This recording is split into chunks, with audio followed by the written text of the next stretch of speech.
1931 yılda men yuqori degandek ahırda Qumul tağlarida Xo'janiyaz Ajim birinchi boshlig'uchi emas, birinchi boshlig'uchi Salih Dorg'a degan kishi. Şunun başlamçılığında eliqi məşhur toy vaqası var, qız vaqası. Şuna mı eliqi? Şu vaqtdaki şu vaqani asas qilib turib, Qumulda qo'zg'alib, oxiri Qumulda hokimiyatni qo'lga oldi. Bu Jingshurun qo'shinlarini tarmar qildi. Oxirgi hisobda bular bu kengayib, axir bu inqilab demak xalq tayyor bo'lgan u vaqtning o'zicha hamma ya. Shuning bilan Xotan inqilobi boshlandi 32-yilda. Kucha hamma yali ozod qilinib 33-yilga 7-oyi kelganda 6-oyda butun Sharqiy Turkiston asosiy jihatdan ozod qilinib bo'ldi. Bu yerda bu Tungallar bor, Tungallarmi qo'zg'aldi, tang u vaqtda Majunyin keldi. Dastlabki vaqtda Tungallar bilan ko'tarilgan ideya shuar bir islom inqilobi hammasini musulmon degan ong bilan keyin lekin bulardagi manfaat, fikr va boshqa narsa o'xshamaganligi uchun oxiri bu orasida ixtilof chiqdi. Bu yerdagi ixtiloflarni chiqarishda, parchalashda, buning da asosiy Tungalli Uyg'urni parchalab o'tishda eng muhim rol o'ynagan ya'ni shu Shingsisay, ya'ni Xitoylar o'zi o'ynadi. To'qinish chiqarib ikkisining orasida. Amaliyotda uning oldida to'qinish yo'q edi. Birlikte harakat qilatdi hamda keyin andan Tungan bilan Uyg'ur rasmiy bir-biriga dushmanga aylantirib atdi, qirg'in qildigan. Keyin 33-yil 6-oydan keyingi urush Sharqiy Turkistondagi asosli Tungan bilan Uyg'urning urushiga aylanib ketib qoldi. Asli Xitoyga qarshi urush, buning jarayoni ayrim. Demakki 33 kelgan chaqda mana butun inqiloblarning natijasida faqat Sharqiy Turkistonda Shingsisay Xitoyning hukmronligi faqat Urumchiga solinib qoldi. Urumchi atrofidagi necha noya shu Xitoyning qo'lida bo'lgandan boshqa qolgan butun joy shimolda Altay Qozoqning qo'lida, janubdagi joylar sharq hammasi Uyg'ur, ham bir qism Tungan bularning qo'llariga o'tib Shingsisay Xitoy hokimiyati to'liq gumron bo'ladi. Şundaq vaziyat shakllangan chaqda Shingsisayning ana shu oldi bilan Majunyin bilan Xo'janiyaz Ajini parchalash, Tungan bilan Uyg'ur orasida ixtilof chiqarish, bularni to'qinishtirish siyosati bu yilning ayrini bilan oxir bular orasida ixtilof chiqdi. Ondan buning Sovet Rossiyasi qo'l tiqdi. Eng oxirida 1933-yil 11-oyning 12-kunda Sharqiy Turkiston Islom Jumhuriyati ana shundaq murakkab sharoit ostida qurildi. Sharqiy Turkiston Islom Jumhuriyati qurildi emas, e'lon qilindi. Men kitabımda 6-tom 2-kitapta naite tafsili tasvirladim. Ko'pincha odamlar 33-yil 11-oyning 12-kunini Sharqiy Turkiston Islom Jumhuriyati qurilgan kuni deydi. Shaxsan men uning qo'shilmayman. Sharqiy Turkiston Islom Jumhuriyati e'lon qilingan kuni. Rasmiy dunyoga Sharqiy Turkiston Jumhuriyati qurildi deb 41 pay topni etib bayroqni chiqarib bir shaharda e'lon qilgan murosim kuni shu kun. Ammo Sharqiy Turkiston Jumhuriyati, Islom Jumhuriyati hukumati uning oldida tar doirada kabinet tarafidan amaliyotda Xo'janiyaz Aji qurg'uchi bo'lar. Bu Kucha atrofiga kelganda 33-yilninki 8-oy atroflarida qurilib bo'lgan. Shuning uchun sizlar shu Qashqarda chiqqan shu vaqtdagi gazetlarni o'qisanglar, Qutlug' Shavqining gazeti 8-oy, 10-oylardagi gazetlarda Sharqiy Turkiston Islom Jumhuriyati hukumatimiz rais Jumhur, Xo'janiyaz Ajim degan gaplar shu vaqtda chiqib bo'lgan. U qurilib bo'lgan. Xo'janiyaz Ajimmo shu vaqtning o'zida o'zining yonida bir qancha odamlarni nozir, ministr masalan Qosimjon Hoji Xo'tanlik uni tashqi ishlar ministri deb o'zi burildi bekitib bo'lgan uni. Hatto 10-oylar kelgan chog'da bu Xo'janiyaz Ajim o'zi Angliyaning bu Qashqardagi konsulxonasiga ilgirkin ikki poch xat yozgan. Bizga yordam beringlar, qurol beringlar debchi, rasmiy. Lekin Angliya hukumat hech qanday yordam bermagan. Eng oxirida hech qanday yordam kelmaganda oxiri tanlagan yo'li Sovet Rossiyasi bo'lgan. Arkashdan Qushturpan orqali 80 ming qo'y, yaxshi bilasizlarmi? Qo'yga qurol ekilib, mana biz beramiz deb chiqqanda o'rislar. Yuzsizlik, aldamchilik amaliyoti belgisi yo'q uning. Lekin vaziyatni kontrol qilish uchun bo'layotgan ishlar. Şunun bilen qanday olmasin Sharqiy Turkiston Islom Cumhuriyeti quruldi, top atdı, 41 hammangiz yaxshi bilasizlar u voqealarni. Bayroq chiqadi. Shuning bilan bu Cumhuriyet hukumati rasmiy ta'sis qilindi. Shu vaqtimizda mayli bu 3 oy bo'lamdi, 6 oy mavjud bo'lamdi. Tarixda bir Cumhuriyet quruldi, dunyoga keldi. Agar shuni qilmagan bo'lsa, u mu bo'lmay qoladi. Oxiri Xo'ja Niyoz hojimning qo'shinlari ular 34-yil 1-oyda, 1-oyning 13-kuni Qashqarga keldi. Cumhuriyet yani e'lon qilinib bo'lib, 2 oylardan keyin. Afsuski bu yangi shaharga solinib olgan bu Tungan kuchlarni Majensan o'tgandimi so'zlagan edim. Bularni yo'qotmaslik o yangi shahar urushininki, yangi shahar urushining qo'rshovining uzun so'zilib ketishi, andan keyin bu Urumchiga hujum qilgan Majunyon qo'shinlarining Sovet tarafidan kirgizgan qo'shinlar tarafidan tarmar qilinib, janubga kelib, bularning birlashishi bilan 33-yil 2-oyning 5-kuni Sabit Damollamla Xo'ja Niyoz hojimlar Qashqarni tashlab berib, yangi shahar chiqib, keyin yakan ketib, shuni bilan Sharqiy Turkiston Islom Cumhuriyeti hukumati 2-oyning 5-kuni tugimida Qashqardan chiqishga majbur bo'ldi. Yangi shahardagi Tungallar u yerga bostirib kelib egalladi, Alloh kel. Afsuski, yana bir fojialik tarix qaraydigan bo'lsangiz, amaliyotda Urumchidan qo'g'lab kelyotdi degani 1200 dan 1300 gacha, ba'zi manbalarda 800 shunga yetmaydigan Tungan qo'shini. Masalan, Aqsuninki nimediki jangda o'sha Aqsu yaqin joyda bir joy var, ismini esimden chiqib qolibdi. Shu yerdagi cho'ng jangda Xo'ja Niyoz hojim Bayaziz degan Aqsudan tashkillangan qo'shinning odam soni 3000 dan 5000 gacha. Amaliyotda Urumchidan kelayotgan, so'qishgan Tungan degan. U hammasi Tungan qo'shinlar deganning hammasi Tungan emas. Uning ichida xeli ko'pi Uyg'urcha, Turpan yo'qimlidan olgan askarlar, komandirlar Tungan. Shu jangda ular mag'lub bo'ldi. Keyin Qashqarga kelganlarmi shunchalik. Amaliyotda yangi shaharga kirib olgan Tunganlarmi Mashavuning Tunganlari, Majensan o'zi boshlab kelgan 500-300 dona Tungan, hammasi bo'lib 500 ga yetmaydigan Tungan askar. Anadan keyin shu yerdagi burunqi Jinsho'rinning yakan u yerdagi Jinsho'rinning Xitoy askarlari bor ular. Hammasi mag'lub bo'lib, xotanliklardan mag'lub bo'ldi, xotan inqilobchilardan. Hammasi qichib yangi shaharga to'plandi. Bu Tungallar yangi shaharga to'plangandan keyin Majensan aşı Xitoy askarlari bilan o'zining sonini 1600-1700 odamga ko'paytirib oldi. Lekin bu Tungallarning qiziq yeri, jiq manbalarni solishtirib baksam, bu Xitoy askarlarining hammasini birinchi ulab ularni musulmon qildi ekanda oldi ular. Ular Tungallar ularni musulmon qildik. Ular biz musulmon deb turib oladi-da, chang manda. Lekin Uyg'ur musulmonlar ular so'qishidan ma'lum.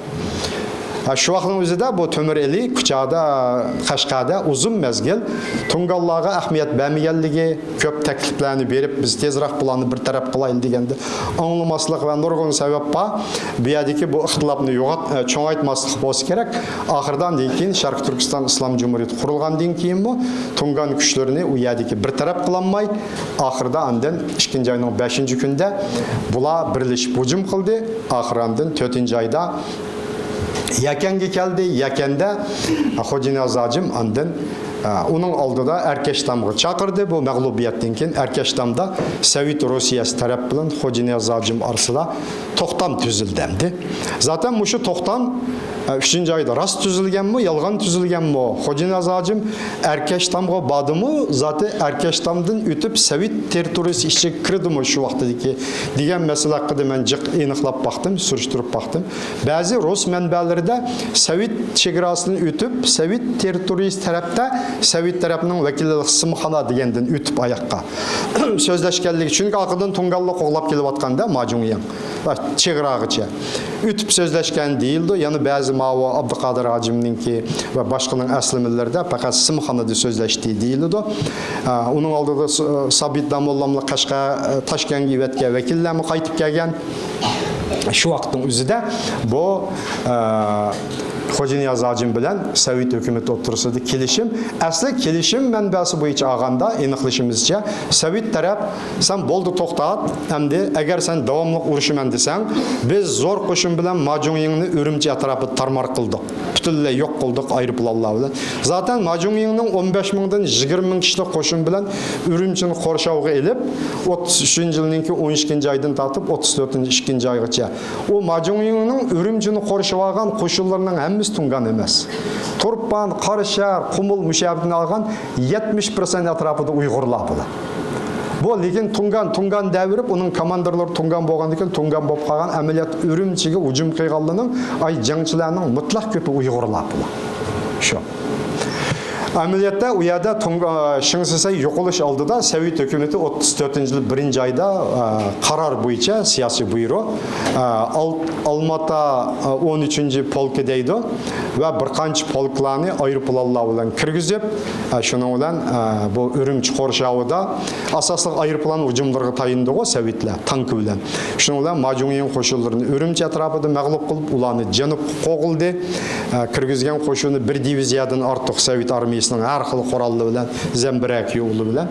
Shuning bilan bular Qashqarga keldi, Qashqarga kelib, shuning bilan ondan bular Qashqarni egalladi, Xo'ja Niyoz Hojim oyog'i body yakanga, ammo shu jarayondagi arkashtamda ikki tarafning bo'lgan suhbatida agar desan davomli holda qarshilik ko'rsatsang, so'qsang biz qo'shin kirgizamiz, qo'shin bilan sening bilan so'qishimiz, o'chaqda sen mag'lub bo'lsa, eng yaxshi taklif sen Urumchi hukumati bilan tikilgan, shuning bilan ittifoq tuz, kelishim tuz, shuning bilan birlikda ishla, tinch vaziyatni aylantirsa, ikki yo'l bor degandan keyin Xo'ja Niyoz Hojimning tanlagan yo'li u Majuniyga qarshi, Tunganga intayin qarshi uningdagi asos.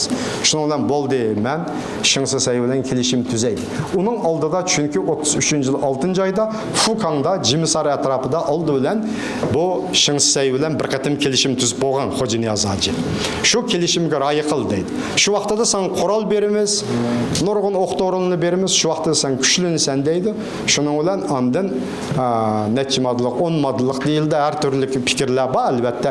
Biz o kelishimning naq Sovetlarning qo'lidagi maxfiy arxivni tek ko'midik, unda bir dokument ko'midik. Ammo bu keyin e'lon qilingan ba'zi bir materiallar qarab da'vatimiz buni bu hal ishonchlik darajasi yuqori. Shu bo'yicha bu Xo'ja Niyoz Hojimni aslidagi talab bo'yicha Urumchiga berib, shu vaqtdagi Şinjan o'lkalik shu vaqtdagi hukumatning Mushu rayoni hukumatiningki raisi bo'lishga qo'shildigan ekan. Sen rais bo'lasan, Shingsisay harbiy qo'mondan bo'ladi. Bütün ma'muriy boshqarish ishlar hammasining qo'lingda bo'ldi. Anadan Fukang kelishim bo'yicha Urumchining janubi Qumuldan tortib, bu janub qishi bo'lgan bütün viloyatlarni Uyg'urlar o'zinglar yana ayrim boshqarishlar degan. Shuning bilan bu yerda Xo'ja Niyoz Hojim oxirandan bo'ladi degan, buningga ma'qul bo'lgan maqsad o'lka raisi bo'lib, butun o'lkaning ma'muriy huquqini tutmoqchi bu. Ishkanglar bir-biringlarga Xitoyda aralashamaydi bu yerga degan. Lekin o'rislar u va'dani berib, ishni o'ngshab bo'lgandan keyin, ondan eng oxirida o'zining qo'shinlarini kirgizdi, hammani yo'qotib bo'lgandan ish bitgandan keyin oxirida Xo'ja Niyoz Hojimni yo'q, sen ma'mur rais bo'lasan deganda. Şuna Xo'ja Niyoz Hojimning boraman, bormayman deb jiq o'ylashib turib ketib, eng oxirida basam bodim deb tallaydi 34-yil 8-oyda bordi. Nurg'un odamlar borma deydi u yerda. Shuning bilan andana Mahmud Mo'yitining qo'shinlarini qo'yib, o'zi oxiri bordi, berib Xitoyning qo'liga tushdi, tik-tak nag'andida, o'zi chikitaman deb chikitanmaydigan. Buningdagi asosiy hal qilg'ich omil bu yerdagi Rus Sovet hukumatining o'yini.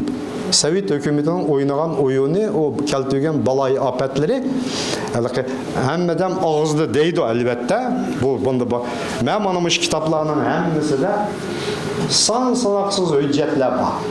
Sovet Rossiya siyosiy byurosining taki 1921-yili 6-oyning 3-kundagi maxfiy Qashqariya Jung'ariya Jumhuriyatini qurdirmaslik degan Leninning qaroridan tortib, taki shu 49-yil Ahmadjon Qosimovning yo'q qilinishiga bo'lgan orliqdagi 30 yil jarayonidagi Sovet ittifoqi Kompartiya siyosiy byuro qaror oldi, maxfiy ular. Shu qaror hisob. Shularningki 200 parchaga yaqin maxfiy hujjatlar mana bu kitoblarga kirgizilgan. Bu gaplarni hozir davatgan gaplarni shu arxivlarga tayinib, Allohning maydonini davataman deb, albatta o'zimizning maydonimiz bor. Demek ki 33. yılı mesela 8. ayının 3. günde Sovet Rusiyası Bolşeviklar Partisi Merkezi Komiteti Stalin'in başlamçılığında məxfi karar kabul kıldı. Məxfi kararda bu Şarkı Türkistan'da, Şinjan'da buluvatkan vaziyet karab durup bu jayının müstakil boluşuğa qat'iy yol koymaslık deydiğen birinci maddeni kararına algan. Ana keyin bu joydagi yerlik xalqlarning deydi, musulmon Uyg'urlarni demakchi. Bularni kim bilan? Tungallar bilan, nima? Urumchi hukumati bilan deydi. İttifaqlashtirish kerak deydi maddelarda.